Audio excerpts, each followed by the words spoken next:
Oh oh oh, oh là là. Et il va le faire. Geeks, il va le faire. Attention les geekouniou. 1, 2, 3. Bonne année les geekouniou. Wouhou. Bon, ceci étant dit, les fêtes sont passées. On a fait justement un petit peu trop la fête, on a trop mangé, on a parfois un petit peu mal au crâne pour cause de sorties un chouille trop tardives. Et là, on est dimanche, donc on se repose un peu, on s'installe au chaud, là où c'est le plus douillet pour vous, et on chill.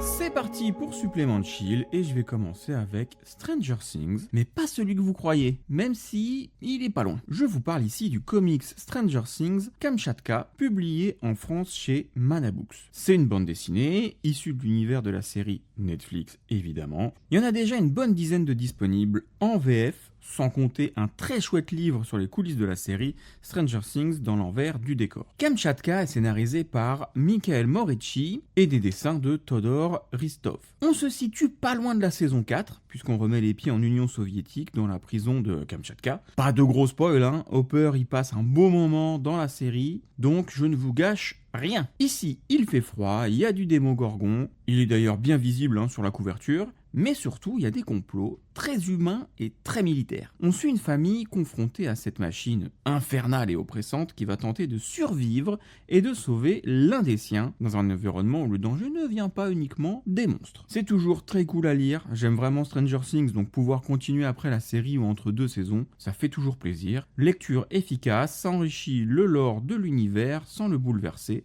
Mais disons que c'est un truc de fan qui est un bon complément, mais c'est pas indispensable. On continue avec Le Château des Animaux, et là on monte clairement d'un cran. Il s'agit d'une bande dessinée scénarisée par Xavier Dorizon et dessinée par Félix Delep, publiée chez Casterman. C'est pas la première fois que j'en parle, par contre c'est la dernière. La série est désormais complète en 4 tomes depuis novembre 2025, et cette semaine, j'ai lu les tomes 3 et 4. Pour resituer rapidement, on est dans une fable politique animalière, librement inspirée de La Ferme des Animaux de George Orwell, mais avec une identité très marquée et surtout très actuelle. L'histoire se déroule dans un domaine dirigé par des animaux, où une révolte a renversé l'ancien pouvoir, sauf que, comme souvent, les idéaux se heurtent rapidement à la réalité. Dans le tome 3, le président Silvio le Taureau est de plus en plus acculé, il est au pied du mur, comme qui dirait. De l'autre côté, on a les animaux qui, eux, continuent tant bien que mal à exprimer leur désir de changement, menés par Miss Bangalore, la maman chat, oui, petit chat, accompagnée de son fidèle ami César le lapin. Les embûches se multiplient, les rapports de force se durcissent, les choix deviennent plus radicaux, et on sent clairement que rester neutre, c'est plus vraiment une option. Il y a un vrai sentiment d'urgence, et le tome se termine sur un cliffhanger qui pousse immédiatement à enchaîner avec le dernier volume, et donc dans le tome 4, la série assume pleinement son discours politique, sans jamais être lourde ou démonstrative. Les enjeux sont clairs, les positions aussi, et chaque décision a un poids réel, parfois irrémédiable, sur les personnages. Du côté du peuple, le doute laisse peu à peu la place à l'énergie du désespoir.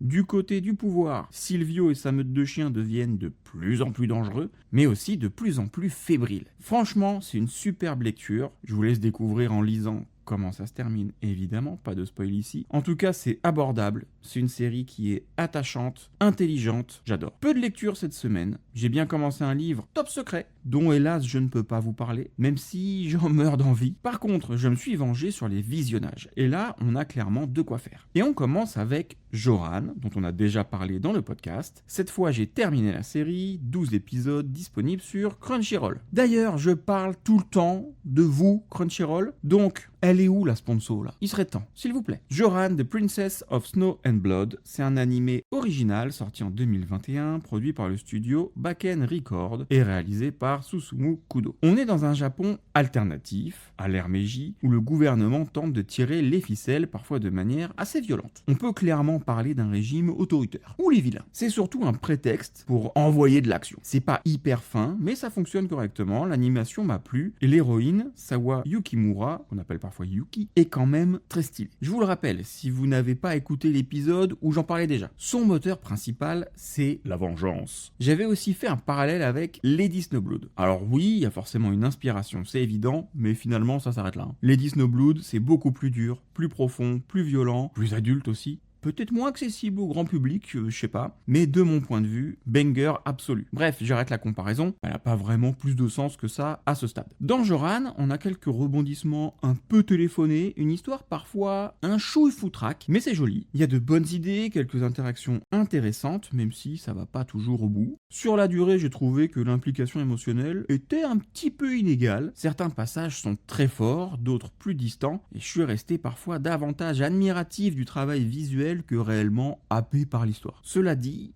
Joran reste une œuvre singulière, une série qui ose une narration sombre, sans compromis, et qui ne cherche clairement pas à plaire à tout le monde. Et rien que pour ça, je trouve que ça mérite d'être vu, et je le rappelle, quand une œuvre me plaît pas, en général, j'en parle même pas. Donc si elle est là, même avec des critiques, c'est que ça vaut quand même le coup d'y jeter un œil. On revient à Stranger Things. Je vous avais dit que c'était pas loin, mais cette fois avec la série. J'ai regardé la saison 5, partie 1, soit les 4 premiers épisodes, disponibles sur Netflix. J'ai commencé la partie 2, mais j'attends de l'avoir terminée pour en parler, sûrement la semaine prochaine. La série, toujours créée par les frères Duffer, produite par Netflix, et on sent très clairement qu'on est entré dans la dernière ligne droite. Toujours sans spoiler, cette première partie joue surtout sur un rôle de mise en place. On revient à Hawkins, on retrouve les personnages et surtout on sent une atmosphère beaucoup plus lourde, plus sombre, presque fataliste par moments.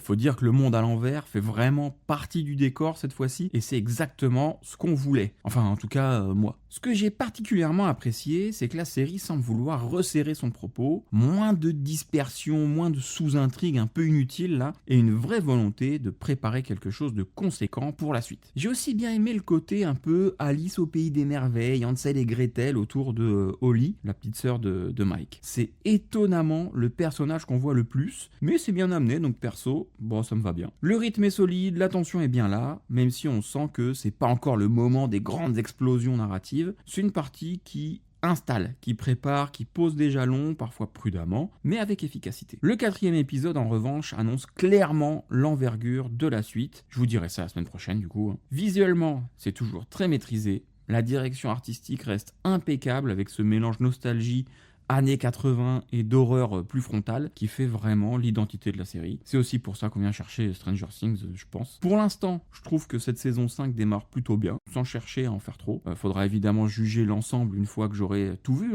surtout qu'au moment où je vous parle, tout est déjà sorti. Mais cette première partie donne clairement envie de continuer et surtout de voir comment les frères Duffer vont conclure cette histoire. J'essaie d'éviter tous les spoils sur Insta, mais c'est plus compliqué que de fuir un Démogoron. Allez, on poursuit avec South Park, la série toujours créée par Trey Parker et Matt Stone, et pas Emma Stone, Matt Stone évidemment. Et cette saison 28 est diffusée sur Paramount+.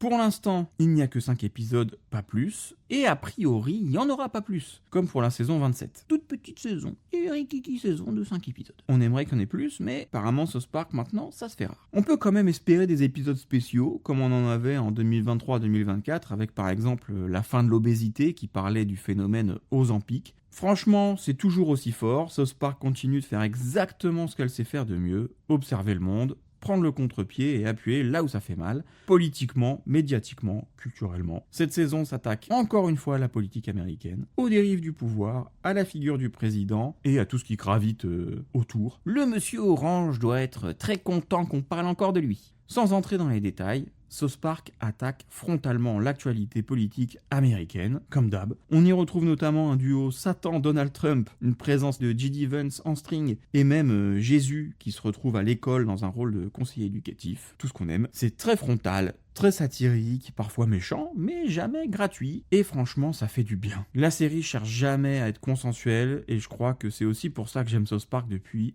aussi longtemps. Elle ne prend pas de pincettes, elle ne moralise pas, elle montre, elle caricature, elle laisse le spectateur se débrouiller avec toutes ces infos-là. L'écriture est toujours aussi efficace, les dialogues vont droit au but et les situations sont suffisamment absurdes pour faire rire. On reste dans la bonne connerie bien zozo, tout en étant parfois tristement crédible. J'avais dit qu'il y avait pas mal de visionnage cette semaine. Pas le temps pour le ciné, mais entre 2 suppléments geeks, ça reste facile de se faire quelques épisodes d'animé, et donc, il nous restait Viral Hit, oui, encore sur Crunchyroll. Sérieusement, sérieusement Crunchyroll, à un moment donné, la sponsor, ce serait la moindre des choses. Viral Hit est un animé adapté d'un webtoon coréen, écrit par Park Tae-joon et illustré par Kim Jung-yoon. Pas confondre avec Kim Jong-un, qui ne vient pas de la même Corée, et qui n'est pas exactement aussi sympathique. Il existe d'ailleurs une version papier en VF chez Pika, dont le dernier tome devrait paraître en février. Mais aujourd'hui, on est là pour l'animé, produit par le studio Okuruto Noburo, donc un studio japonais. L'histoire suit Obin Yo, un lycéen discret, pas vraiment populaire, souvent humilié, qui va se retrouver embarqué dans le monde des vidéos virales et des combats filmés un peu malgré lui. Au départ, c'est presque une blague, un concours de circonstances, et très vite, ça devient pour lui un vrai moyen de reprendre le contrôle sur son existence. La série mélange plusieurs choses, du combat, ça s'appelle Viral Hit quand même, de la comédie, une critique assez frontale de la culture du buzz, des réseaux sociaux et de la violence qu'on consomme parfois,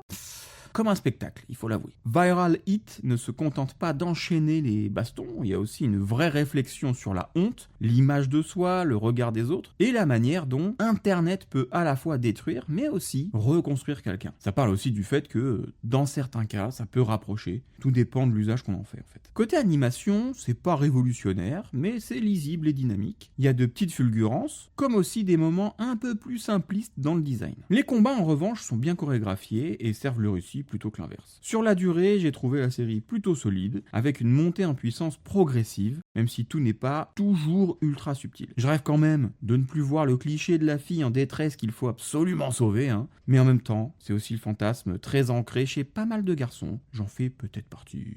Mais bon, on n'est pas totalement déconstruit. Voilà, c'est ça qu'il faut dire, je crois. En tout cas, l'ensemble fonctionne très bien. On sourit, c'est mignon, il y a de la bagarre. Donc franchement, plutôt sympa à regarder, même si c'est sorti en 2023 et que toujours pas de nouvelles de la saison 2. Ça va peut-être ajouter des choses à ma pile à lire.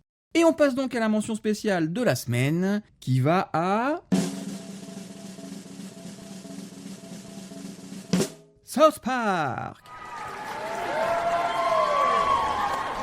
Pas de surprise, ceux qui me connaissent savent, je suis tellement fan que j'ai Monsieur Hanky tatoué sur le pied. Et oui, le caca sur le pied gauche, bah ça porte chance. Et un autre, de Butters, tout le monde connaît. Ce petit bonhomme, c'est Butters. Ouais, c'est moi. Donc oui, pas de surprise, c'est toujours ultra efficace. On est sur un humour qui peut être très con en surface, mais qui cache souvent une vraie lecture sociale et politique derrière. Enfin, je suis pas sûr que ce soit si caché finalement. Et surtout, après autant de saisons, South Park arrive encore à rester pertinent, ce qui est franchement rare. Et maintenant, le coup de cœur, qui va sans grande surprise au château des animaux. Graphiquement, c'est toujours superbe. Le trait de Félix Delep est expressif, lisible, parfois très doux, parfois brutal quand il le faut. Les regards, les silences, les scènes de foule ou de confrontation, tout participe à une narration très maîtrisée. Ce que j'ai particulièrement apprécié, c'est la manière dont la série prend son temps. Elle ne cherche pas l'effet choc gratuit, mais installe une tension constante, presque étouffante par moments,